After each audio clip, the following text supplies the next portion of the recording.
A decision hath been made, finally at long last. The Canton Police Audit Committee has selected, or rather confirmed, the firm that is going to be conducting said audit. And when are they going to kick things off? Well, they are set to start November 18th. Now, what will come of this? Will it be everything we dreamed of and more? And will things improve for the better in result of this audit? Well, we got the info and the intel for you in today's video. Hello, and welcome to Alexasrewm, where we are not lawyers, we are not medical professionals, we are not law enforcement, we are just tired, but have opinions about all things going on in the true crime community, because the news don't stop here, folks. Even though it's election day, we're just gonna dive into this exciting news brought to you in part by the Boston Herald, as Canton has hired a national firm to audit the police department following the Karen Reed and Sandra Birchmore cases. So what firm is this, and I guess when did they come to this agreement? Well, this news just dropped within the last 24 hours. I didn't see a lot of people reporting on this, but I figured I'd bring this up to you since it was a little bit of a light news day, and I am caught up in Black Friday craziness with my clients, so I did not have a lot of time to prepare. So we are just going to wing it, and I hope you are here for the ride. So a prominent firm has inked a contract to audit the Canton Police Department, an agency beset by its proximity to two high-profile Massachusetts criminal cases. The unaliving investigation into Karen Reed and the alleged unaliving of Sandra Birchmore, which, I mean, we know where that stands. So, I didn't realize this. Their Five Stones Intelligence, Inc. is based in Tennessee. Woo woo. I wonder where. I guess we'll find out in a second. So, the winning bid of the process, which multiple involved parties told the Herald was contentious, was inked October 25th, so 10 days ago. And the news of this just dropped today. So I guess they had to get their paperwork in and all that. But the comprehensive and exhaustive independent police audit, as proposal documents described it, is to be completed by April 30th, 2025. So I'm curious, because now, if you missed the news from the other day, the Commonwealth and Karen Reed's defense team filed a joint motion to delay her retrial until April 2025. What a coinkydink that is, and I'm curious to see if that gets delayed, if it does end up getting approved by Judge Beverly Cannoli Oil. We're potentially looking at some overlap here, so I'd be curious if anything does end up coming up from that police audit. I would imagine anything that is found, her team potentially could use. I don't know, what say you? But I think that's pretty interesting timing, to say the least. So it is to be completed by April 30th, 2025 on a budget of $198,000. So more than what Hank Brennan is allegedly getting paid for the retrial. And I mean, isn't that funny? So if they do successfully push this retrial off to April, I mean, what, is he gonna put like himself on pause until then? Because that's a whole lot of extra hours there, Hank the Tank. I don't know. You're gonna have, unless you're gonna be billing by the hour and Morrissey's gonna be wiring you money directly into your account from his, I don't know, but I'm fairly certain that the $75K cap is going to have to get amended or adjusted at some point. But according to the signed agreement, the town proposed the maximum budget of $200K. So right $2K under that $200,000 max. We are happy to have a signed contract with the highly qualified Five Stones Intelligence David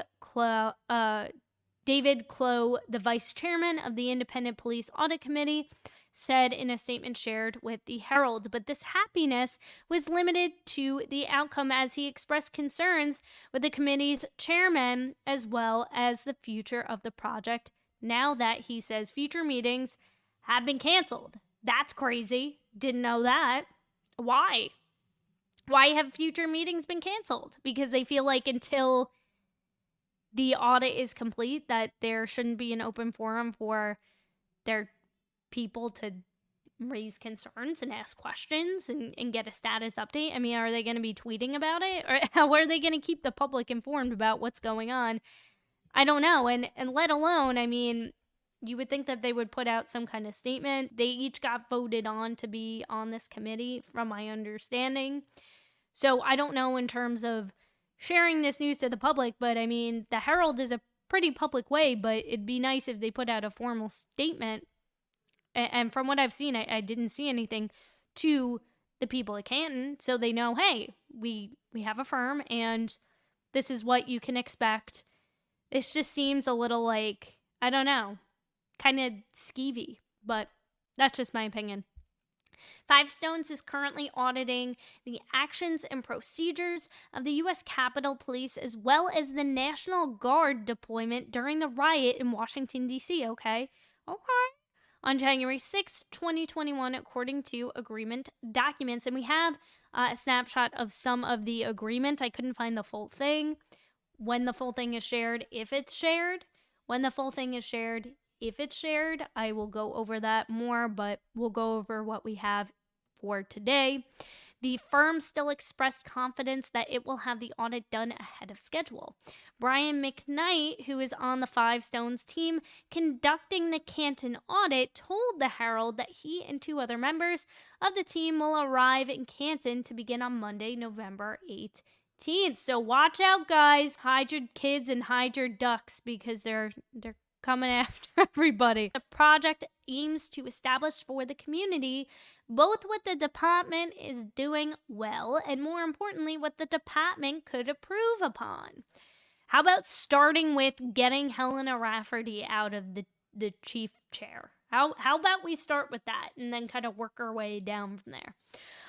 The scope, including 2 town documents, includes a deep review of policies, procedures, and regulations regarding the department's day-to-day work, including whether its crime scene protocols, professional standards, and procedures, hierarchical structure and organization, hiring and training practices, and evidence processing and handling are in compliance with industry standards and procedures, which I'm sure they will find was not the case in at least the Karen Reed investigation, let alone the Sandra Birchmore one. We will see, my friend, if Brian McKnight agrees with you and your belief of the ingenuity of the leaf blowing.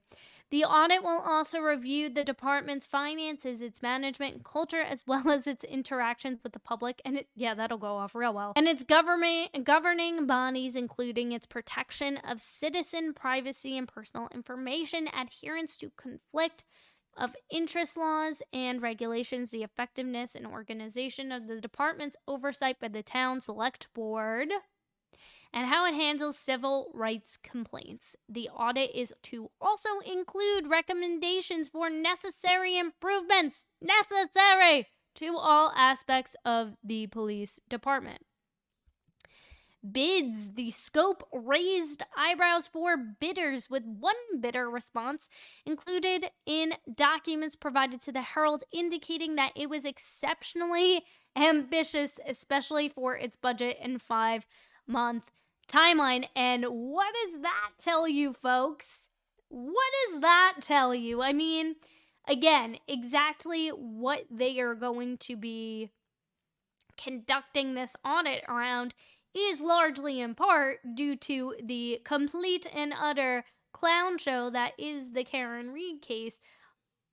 But I imagine that's not where things began. So 5 months, maybe a year would have been a little bit more realistic for some people. I don't know, in terms of budget and what these things entail. But I mean, if they're flying in from 10IC, then, they're going to have to. I imagine some of that budget is being allocated towards room, board, food, meal, etc., transportation. A big fat chunk of that, 5 months worth. I mean, that's a lot. So how much of that budget is actually going to be going towards, I guess, whatever tools and resources they need to accurately conduct this thing, right? With all due respect, we are hard-pressed to imagine that any reputable firm would be able to deliver a credible audit with these parameters. The bidder wrote, and that a minimum of 12 months or more is realistic, even for a small police agency. So, I mean, again, it's going to continue to raise eyebrows because do they have a point? It does seem like a big ask. And if you're doing a full out, knockout, drag out audit of the entire police department, and it's like from starting when, right? Like, how far back are they going to go into this thing? Are they going to start with Sandra? Or are they going to start even further back from that? I imagine they're going to have to dig pretty freaking deep and get access to things and pay for certain things, certain tools, resources, etc. That is going to run into a hefty part of their budget. So I kind of tend to agree. I feel like this is a little bit of a, okay, well, I guess we'll see what happens, right? The town's response was that any proposal must meet the specifications of the proposal. The proposal received 5 total bids. I wonder how many they put out. Five Stone's Intelligence's bid was a mere $1,000 less than that of Matrix Consulting Group Limited, but exceeded that of low bidder Del Carmen Consulting LLC at $171,040. which the town discarded because that firm scored substantially lower than other bidders in the town's criteria.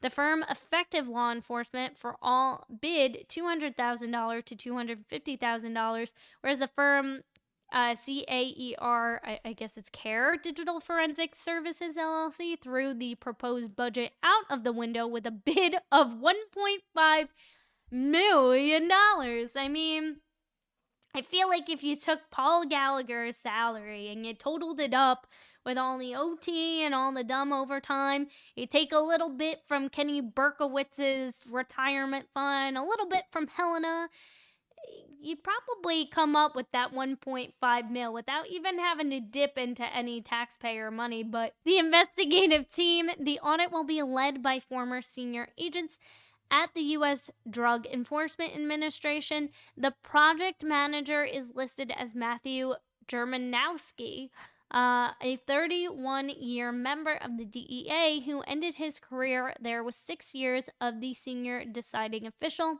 according to his LinkedIn profile, before moving over to Five Stones, where he works as director. All right.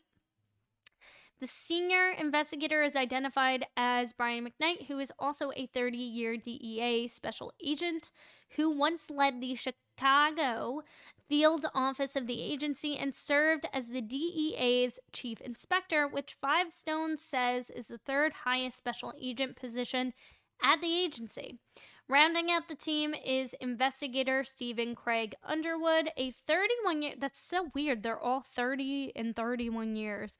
IRS investigator. Ooh, I'm curious to see what dirt they pull up from that. Who now serves as the director of financial operations with Five Stones, and investigator Rick Batchower, a 22-year DEA agent who also has a history in Massachusetts law enforcement. Okay. So, I mean, that could go one or two ways, right? That could be useful, or that could be kind of a little bit too close for comfort. I don't know. Maybe some of his buddies are still on the force. No, I mean, I'm sure there's a lot of overlap. Would there be any kind of conflict of interest? It doesn't say where in Massachusetts. Oh, no, actually it does. As a state trooper. Okay. But we're not investigating we're not conducting a police audit on the Massachusetts State Police. But because there was so much overlap and collaboration, I mean, again, you could see it from both ways. This could be extremely useful. and mean that the investigation is done even more thoroughly because of the amount of experience he has, not only working in Massachusetts law enforcement as a detective, but also as a state trooper. So, I mean, I don't know. It could really go one way or the other, but I'm curious to look up the Revere Police Department. It's a half an hour ride to Canton from Revere. So I imagine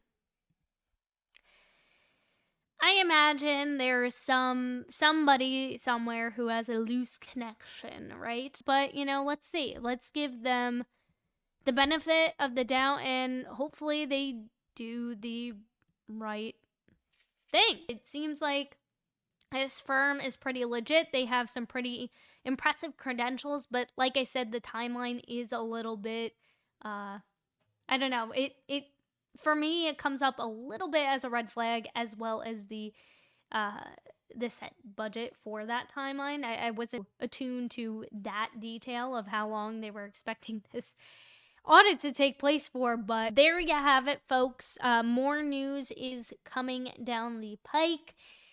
Like I said, it was a very crazy busy day for me today with all the Black Friday madness. My mother-in-law is also coming into town, so I have a lot to prepare for before her arrival, but I will still be bringing you all the good stuff. So if you want to stick on by and stay up to date with the latest in the Karen Reed case, make sure you hit that subscribe button. Make sure you hit that notification bell so you do not miss the next notification from me. And make sure you hit that like button, because that tells the YouTube algorithm that this is newsworthy news, and it is. It is. This is big. This is big for the town of Canton. And 198,000. I mean, I don't know. We'll see. We'll see if they are going to do the dang thing, if they're going to do the dang thing the right way and find all of the areas of improvement aside from just leaf blowers and red solo cups and the obvious. But I'm more curious to see the actual chain of custody and what they're able to dig up and find, what interviews, who, if anyone, they interview. Not only tied to the Karen Reed investigation, but Sandra Birchmore as well too, because there's just not a whole lot we know. There's still more and more information that's coming out, and I know that a lot of it is probably being tight-lipped and held close to the vest, but I'm sure as soon as there is more information to share, it will be shared, and hopefully they reinstate those meetings. I mean, this is pretty frustrating considering the Canton Select Board meetings are held via Zoom. You're only allowed to, I think, ask questions. It's only open for a public forum for like 15 minutes, which is not a lot. I mean, if you're having 50 plus people attend each week to these, or every other week to these meetings, it doesn't really give people a whole lot of time, to speak. And they're not salespeople, making their 60-second elevator pitch, right? They're concerned tax-paying citizens, and they deserve to get answers, and hopefully this audit will provide some of them. So with that being said, I will see you in the next video. Hopefully there's no crazy riots that happen, but again, BOH with bated breath, so let's hope that everybody leaves their pitchforks at home and we can all wake up in the morning to sunshine and rainbows and, I don't know, kittens galore. All right, good night.